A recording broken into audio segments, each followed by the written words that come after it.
Hello and welcome to RIABU with Simon Littlewood and Mark Laudi, where we're focusing today on how to get your invoices paid on time when you are a freelancer, because as you know, as a freelancer, you have a great deal more trouble in trying to get your invoices paid than if you're maybe with a large corporate. You're just on your own, you're pitching your products or services to a large company and frequently beholden to their payment terms. And according to research out of the United Kingdom, Simon, the situation for freelancers is quite dire. The number of companies that are waiting for payment in excess of the payment terms is about 30%. And 20% of companies, according to research there, apparently have so much trouble collecting that they don't know how to make ends meet and survive. So give us a snapshot of what your thoughts are on freelancers first. Well, the first thing is that when you're a freelancer, it's very unlikely that you regard yourself as being a specialist in collecting money. Whatever you're doing in your business, the idea has nothing to do with billing and collection. So the consequence of that is that sending out the invoice and getting paid tends to be a last thing. It tends to be something you think about after you've done everything else. Yes, as a freelancer, you're so fully into your subject matter, right? And there's your problem right there. Because it's interesting. Years ago, I did a survey of companies large and small to see who got paid on time. There is not necessarily any correlation between the size of a company or indeed its market share and how quickly it gets paid. The difference comes down to how they treat getting paid on time and the extent to which they're effective in building that into their overall customer relationship. Right. Now, though, you make it sound so mystical, but what does that mean in practice? If you're the freelancer who's sitting opposite, you know, a CMO or a buyer of some sort, and you're trying to make sure that you get the job, you also get paid. So the reality is that a discussion on payment terms, just like the discussion on price or deliverables or whatever it happens to be, needs to occur at the very beginning of the relationship, not at the end. So just as you are professional about whatever service or product you deliver, you are also professional and you have professional expectations in terms of what will happen when the product is delivered and you send the invoice. That is, that it will be treated seriously, that your terms will be treated with respect, and that you'll be paid on time. Yes, but on the other hand, if you're a freelancer, maybe you're just representing a two-man band. I mean, you're still going to have the difficulty of the weight of the corporation against you, the freelancer. So you are, but the reality is the difference between people who get paid on time and people who don't get paid on time is that the ones that get paid on time are ready, willing and able to have this professional discussion with their clients early on in the relationship. Because at the end of the day, if you're selling to a larger company and you're a small company, it's not difficult for them to pay you on time. You don't represent an existential challenge to them because the relative amount that they're paying you is not great in the scheme of things. So it's all down to the way that you lead, structure the relationship. Yeah? Right. In other words, they can afford to pay you. You just need to persuade them to do so. What is the risk, though, that you're going to lose the job because you bring this up and maybe some other freelancer gets it? You're far more likely to cloud the relationship if you wait till the end of the day and then get in a state because they've taken 2 or 3 months to pay you and you're desperate because you can't pay salaries. Because if you start pushing them then, this will be the first time you've raised the topic, and I can't tell you how many times I come across situations like this, and it's going to be very difficult to have a friendly chat at that point. The way to make it friendly is to include it in your overall conversation at the front end of the relationship. And it's not a speed hump to you getting the gig? It all depends on how you do it. But the reality is, we've often talked about this, there is something called modality in relationships, in business relationships. By that, what I mean is that there are different stages in the relationship where different kinds of conversation can be held in a friendly, civil way. And at the beginning of the relationship, because the modality is we're getting to know each other, I'm telling you what I can do, you're telling me what you need, it's all very civilized, you can have a civilized discussion that includes payment terms. And because at that point, you're not owed any money, it's a hypothetical discussion. Right. It's not a difficult discussion to have. In contrast, if later on, having never raised the topic, you start pressing a customer to pay you and making a big issue out of it, then it's very difficult to keep that civil. Yes, okay. So let's put this into practice, right? So let's say I'm the buyer and you are now looking to sell to me. What sort of phraseology would you use? What sort of tone would you demonstrate? If I was to say that, Simon, I'm quite interested in your service, so tell us a little bit about your delivery timelines. Well, we're very professional about what we do and how we do it. Once we agree what we're going to provide you with and the timing and the price, we will stick to that. And I will personally give you my assurance that what we promise you will get. Just as we take that seriously, we take our terms of trade seriously. You know, we agree a price and we agree payment terms, and we're confident that as another professional organization, you'll be comfortable agreeing to them and sticking to them. We'll discuss them, and if you have any issue with them, you know, let's look at that and see what we can do to accommodate your needs. Right. But, you know, as a corporation, we have 60-day payment terms. I hope that's all right. Well, here's the thing. You may not be able to... Wait, are you still in character? I am in character. Right. Am I in character? I'm not in character. So what I would say is, well, you know, we're a small company, and clearly if we have to wait 60 days to get paid, if you're sure that there's no choice, then we have to look at how we structure that deal. In other words, instead of perhaps waiting to the end of when we've delivered our service, we might politely request that the way that we structure this is that a substantial payment be made, a substantial invoice be issued as and when we start the service, on the basis that we get paid within 1 to 2 months before the job is finished. Yeah.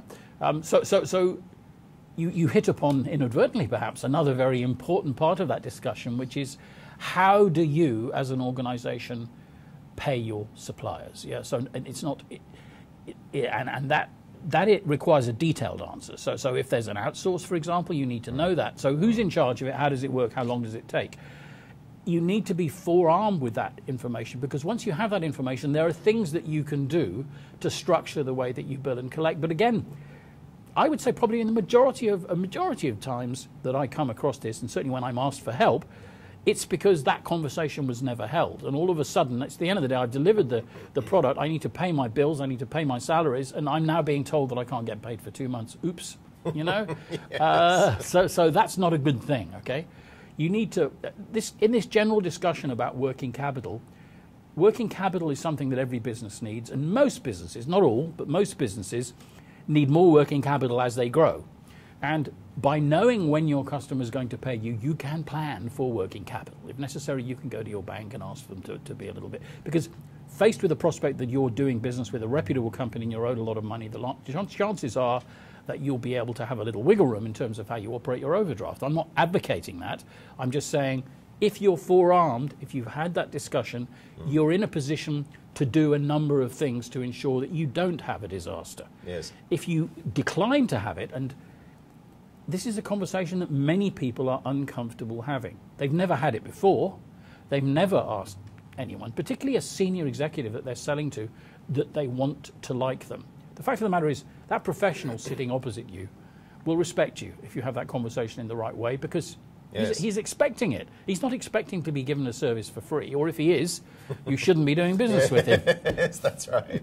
And I suppose the other point is that because he's expecting it, and if you do then bring up this conversation, you know, that professional tone that you so eloquently demonstrated just now, Simon, then that presumably also suggests that you're also punching above your weight. You might just be a freelancer or a two-man band, but on the other hand, you're acting like a large company. I think you can do it in a light-hearted way at the front end, and you can tick the boxes. You can say here are the things that are important to us as a professional organisation, yeah, and you'll find that will not be a hard conversation to have because of the modality of that discussion. And we want to bring you into this discussion too. So drop your comments into the chat window next to the webcast, next to us here on YouTube, and we will endeavour to get to it as quickly as we can. We aim to wrap up in the next 7 minutes or so. Because, Simon, the second half of our webcast, we must also talk about credit policies. Now, one of the things that you'll hear from Simon and you'll learn on RIABU.com is the fact that a credit policy is essential to getting paid on time.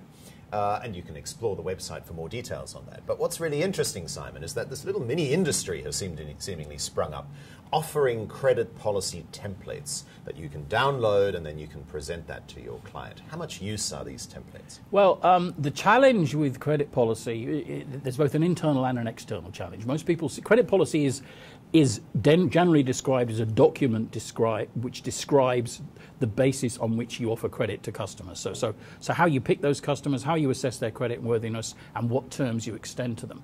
That's all fine and dandy. But at the end of the day, writing it on a piece of paper does not have any direct impact on how human beings behave, whether they be your employees or your customers. So what I would say is, the problem with a templated approach, that is, I go to the internet and I download a credit policy, is it doesn't address any of the potential obstacles the real obstacles to my getting paid on time.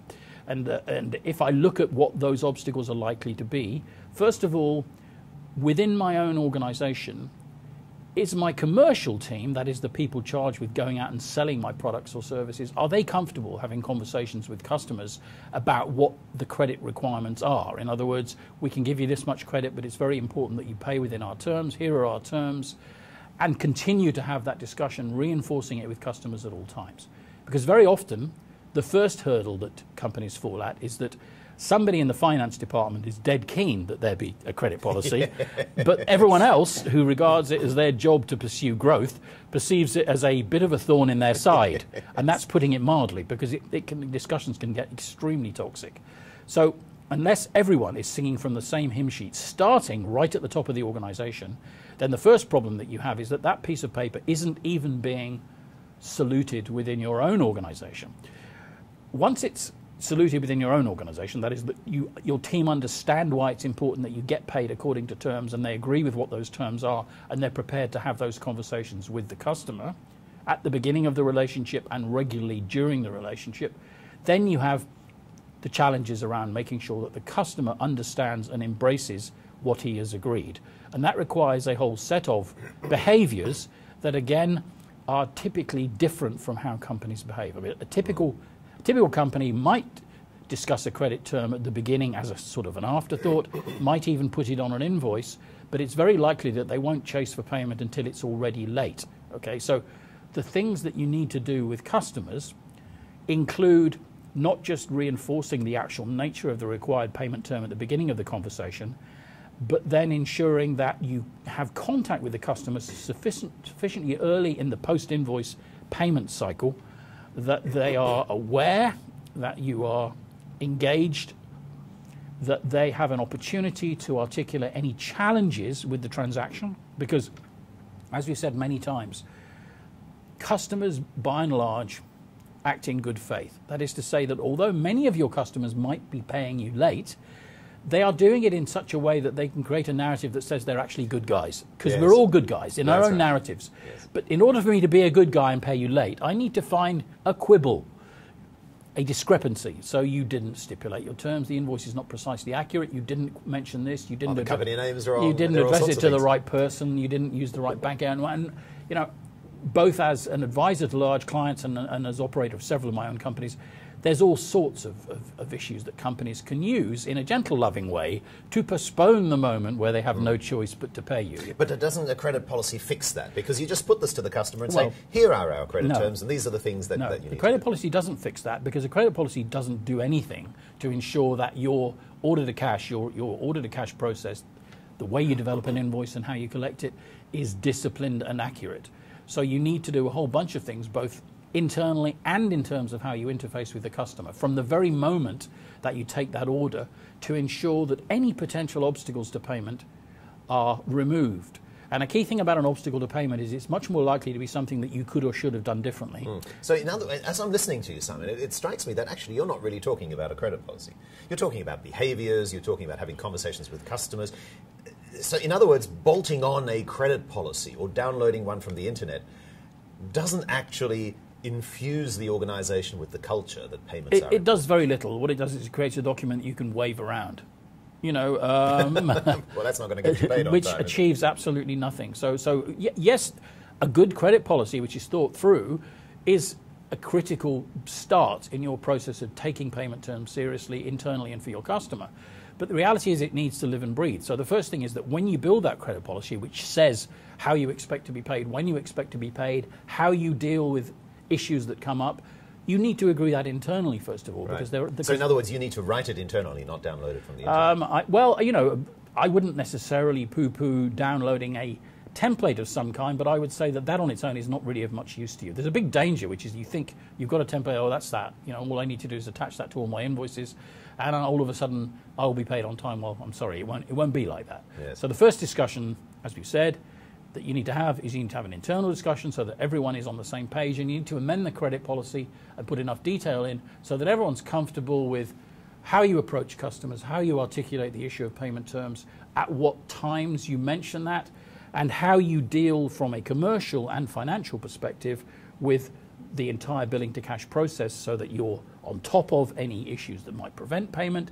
You're able to correct any of them in time to get paid on time. So at the very least, you should take that templated document, put it in front of your staff, get them to, well, at least have some input, if not rework it based on the framework. I think reworking it is very good, because the reality is that unless there's a level of engagement, there will very likely not be much ownership internally. And I mean, it's a bad thing to generalize, but if I had to generalize, having been doing this for 35 years, I would say that very, very often commercial organizations regard it as their primary objective to go out and sell stuff, be it a good or a service. Yes, that's the obvious. And they tend to regard things that they see as inhibiting that as being anathema. And talking to your customers about payment terms must be one of those. Well, if I'm not used to doing it in the right kind of way, and if the only time I do it is after a payment is already late, then it's very difficult for me to do that in a way that doesn't have an uncomfortable kind of a feel to it. And if my job is expanding the relationship, that's not a conversation I want to have. The way to change that is to have upfront a conversation that says, here's what our credit policy should be. Here's how you have that conversation with customers. And by the way, one of the things that we advocate, and I know this is a pain, but the reality is that by the time most companies ask me about getting paid on time, they've already done everything wrong, right? Which effectively ensures that they've actually educated their customer to pay them late, because they haven't raised the issue at the beginning of the late. They've not shown that they take it seriously, so the customer thinks, okay, I'll manage this in a way that suits me best. And by the time they realize that that's then not working in their interests, yes, they've got to go through a whole corrective process. So then, again, coming up with a downloadable credit policy is not likely to fix those existing I issues. think in terms of tabling, a good one will help you table the issues that you need to decide internally. But the thing I wanted to add is that having these discussions, if you're part of a sales team that traditionally hasn't really had these discussions, or has tended to only have them when you're trying to shut the stable door when the horse is already bolted, when stuff's already overdue, you may be genuinely uncomfortable. You may genuinely lack the ability to have a dialogue like this in a positive way. So a certain amount of training and role play is a very good idea, to look at the kind of things that can go wrong in that, the kind of things that a customer will say to you, and learn to manage those conversations so that they are a normal part of doing business. So that when you engage with a customer, the reinforcement of terms is a logical adjunct to the discussion around the features and benefits of what you sell and why they would want it. It's all part of the professional offering, yeah? And if you'd like to comment on this topic or any other, drop us a message in the comment box nearby the screen. And you can also go to RIABU.com for more information on how you can make sure that you're first in line to get paid. Simon, looking forward to seeing you with a cup of coffee in hand at our next webcast. Cheers. Indeed. Yes, cheers.